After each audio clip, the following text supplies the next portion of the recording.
Здравейте! Аз тук се включих да ви кажа за инфлацията, как може да спестим парите. Например, сега. Вие, ако сте родител, това е видеото на вас. И ако имате дете. Ако детето ви ходи на училище, давайте му храна от къщи, а не да яде от стола. И нещо друго може. Например, да не готвите на така, как се казваш? На ток. Ами може, например, на печка. Хем вас ви топли, хем готви храната. И да, забравих да кажа също. Може децата, например,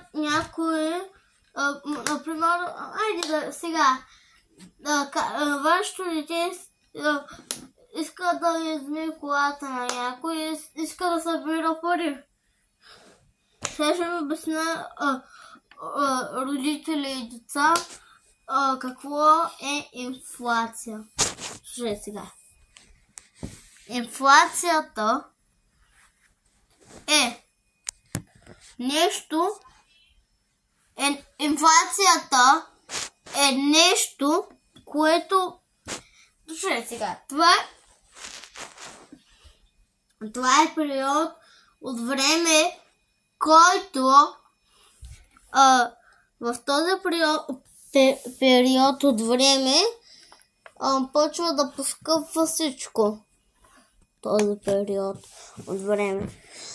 И същата заплата, забравих нещо, давате същата заплата, ама трябва някои шефове увеличават заплатата, браво на тях, наистина добри хора са, защото все пак, например, някои шефове, като има инфлация, не дават повече не дават повече пари на служители си. Аз говоря само за някои. Обаче,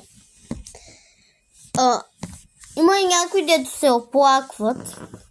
Само. Да кажа сега. Например, чай сега. Вместо да пушите цигари, да си хабите парите на празно, просто идете на лекар, ако преди сте пушили цигари, да ви правят дробовете. Само това може да направите тогава. Но това не е всичко.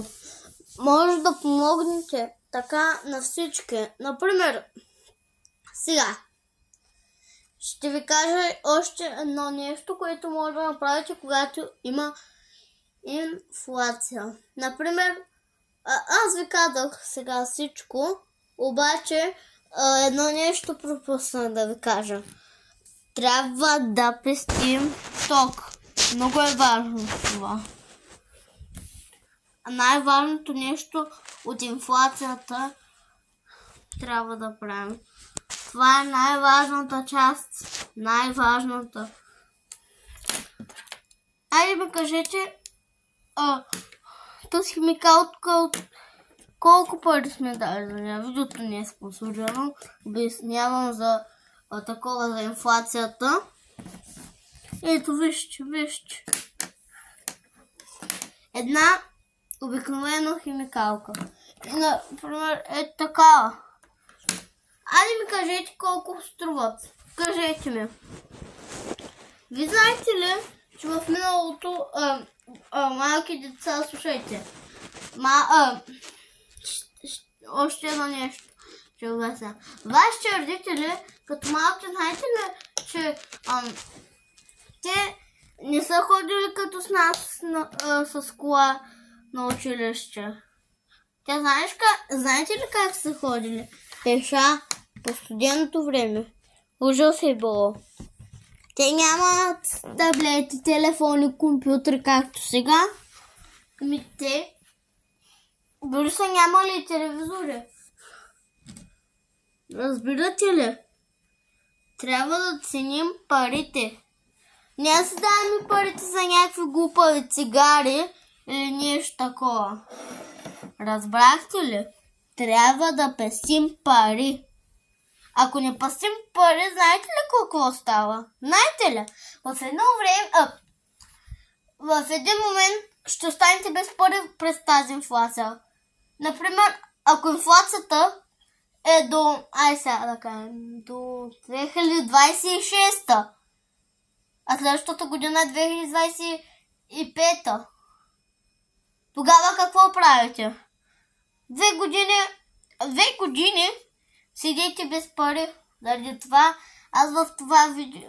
аз се включих за това видео, аз дойдох да ви обясня, че инфлацията не е хубаво нещо, малки деца. Разберете ме. Трябва да го запомните това нещо, защото малки деца, вие малките деца, като станете големи, има инфлация, пак, за пореден път, може да останете без пари. И аз в момента ви казвам, това трябва да го запомните за цял живот, защото ще ви послужи някой ден. Разбрахте ли? Трябва да го запомните.